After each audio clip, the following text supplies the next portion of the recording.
Good evening and welcome back. And another Talking Technical. And thank you for all the thank yous that we do receive for people that's watching the show, that's learning from it. And that's the big thing, to share our passion and to learn with us. And the first request straight away is Steinhoff. Can you remember that was that top company of a few years back, and everybody just printed money on it? I mean, it went well above, I think it was R100 at one point. A recent high, can you believe it, in 2022 was R5.60, so everybody was excited about it.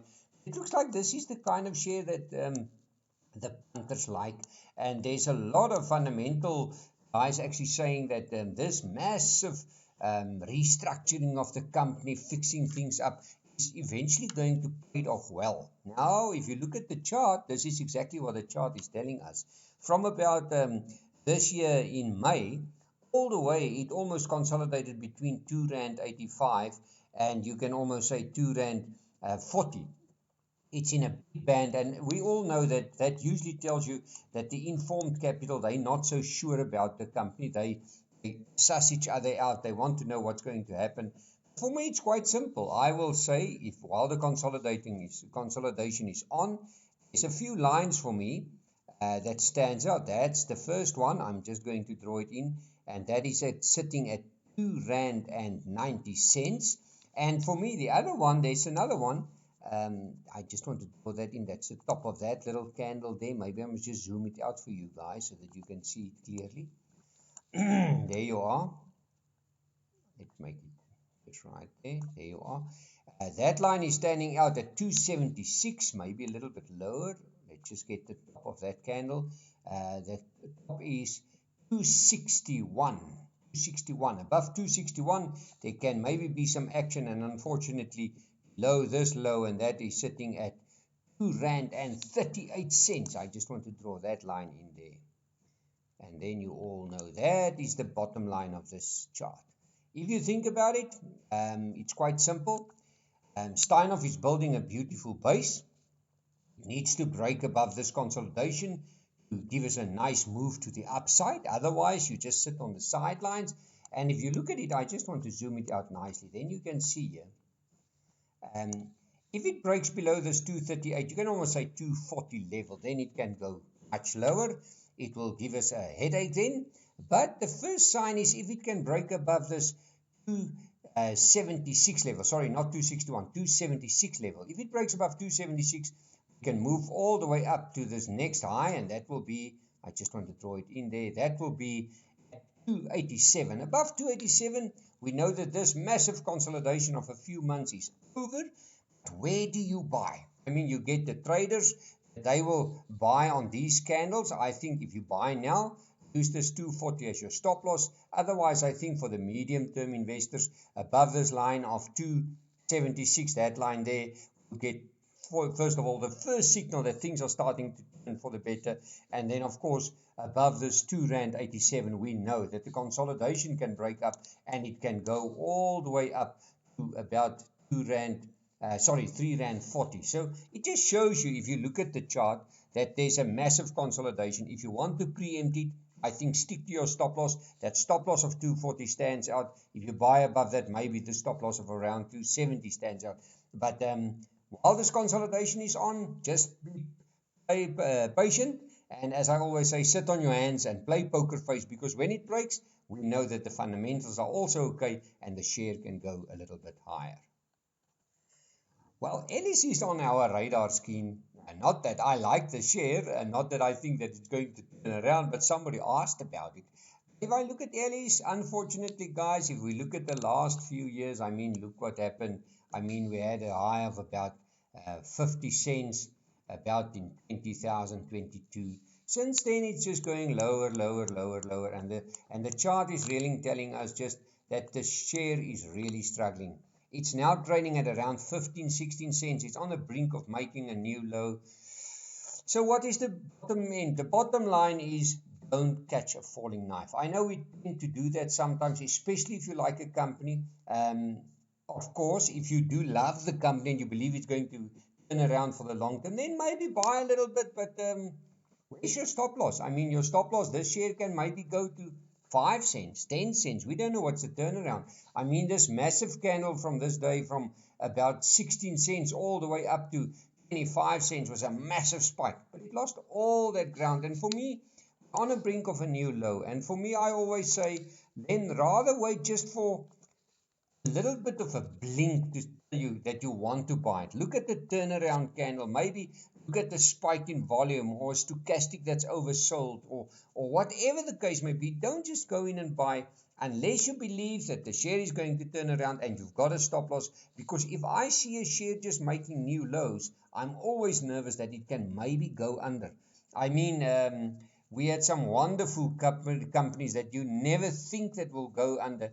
And then like Redefine International, I mean, I was involved with that share. I loved that company. I loved the share. I loved the management. Suddenly, the share turned around. We realized that there wasn't all the money that the company was talking about. The dividends were coming out. No dividends came out. And suddenly, it was massively debted. And I mean, for me, I thought that it's a nice company. What happened? Eventually it went under. So yes, it can happen with Ellies, and it can happen to, you can almost say, astute investors. Sometimes we believe in a share, we believe in a company, and then it turned upside down.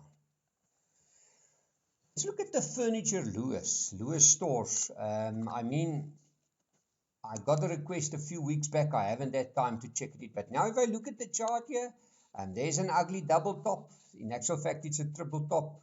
The share went 3 times, about 53 Rand. From there, it came down all the way. It's now trading at around 47 Rand. We're almost on a new low. I just want to check there. There's the level. I'm a little bit nervous because it's almost not like an Ellies. I mean, this is quite a solid company. Nothing wrong with the company. But if it breaks below 46 Rand and 20 cents, you can really see that this share can make new lows. And don't be surprised, it can maybe go to 44 Rand 77. So it's not a nice picture. For me, quite simple again. I want a turnaround candle. Yes, you will say, yes, there is a triple bottom here, Frans. There's the triple bottom. There's the double bottom. It can turn around. If you do buy it on the hope that it's going up around 46.33, make use of a stop loss of 44, 60 cents. And I mean, then you know that it protects your capital at least. So I'm not so keen on it. I don't like this share if it does this. Remember, the market turned up nicely. The market in actual fact did well the last couple of weeks. So I'm nervous if a share struggles in this market, because this market, almost everything rose in the last couple of weeks. So if a share struggle like this, I'm always a little bit nervous. Let's look at Food Locker. I mean, this is a massive company in America, listed on the New York Stock Exchange, on the NASDAQ. And I mean, this share almost fell a while. It's an old line of mine. Let's see what's happening here. I mean, the share is building one massive base here. It's a low there, higher low, higher low, higher low. It looks okay to me. And for me, my first sign of strength will be above this resistance. That resistance is on the brink of turning into a support. I just want to draw it in there. There you are. At $29.80, it can easily go. Sorry, it's $29.86. If it goes above $29.86, this resistance can turn into a support. My stop loss will be $27.90. And yes, then we can see this resistance line turn into a support, and then everybody will just say, yes, it's going okay. There's something interesting that we must maybe need to say about the American markets. The American markets recovered beautifully. I mean, the S&P came from, I think, 3,650, almost at 4,2 now, and everybody is just believing that it can go much higher. That's strange, because the bonds in America is telling us a different story.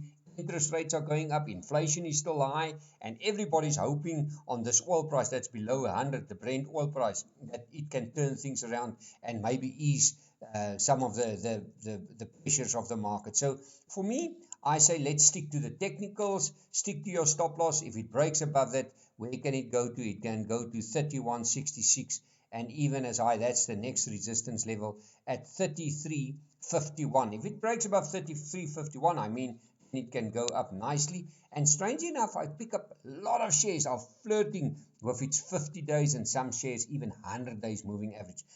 Very, very few is above their 200-day moving averages. Let's look at Fluence Energy. I mean, this share had a beautiful recovery. Look at where it came from. I mean, it's coming from all the way. I mean, that high. Can you believe it? That was in January 2022. It will fall all the way from almost 40. Let's make it $37.88. It fell all the way right through that low of, can you believe that? $5.80. And now it's turning around. It's almost like Foot Locker turning around now, making new higher lows. Let's have a look here. I just want to zoom it out for you guys. There's the low, higher low, higher low, higher low, and a beautiful spike the last couple of weeks. So for me, yes, I believe that if you do want to buy it, you may be a little bit late to buy it. Now, I'll tell you why. I just want to draw that line in. You can see there's the strong resistance. There you are. The strong resistance was at $14.37. Well, it's above that now, and it's well above it. This lamp pull formation usually tends to turn it around again and will probably meet at $14.37 again. I will say wait for a pullback. I mean a beautiful base, but usually you get a nice good buy case. If you buy it then you can maybe make use of a stop loss of $13.36 and to protect your capital. I mean, but it looks like if this share goes up, it can go much higher. I mean, look at the resistance levels here. $19.36, $20.67, and even, whoa, there's another one. Can you believe it? $23. I don't know, but for me, I believe that there must be a little bit of a pullback to tell us that this rally is for sure and not the rally in a bear market. Well, thank you for watching the show. Visit our website, www.fransklerk.com for more info, and we'll chat again.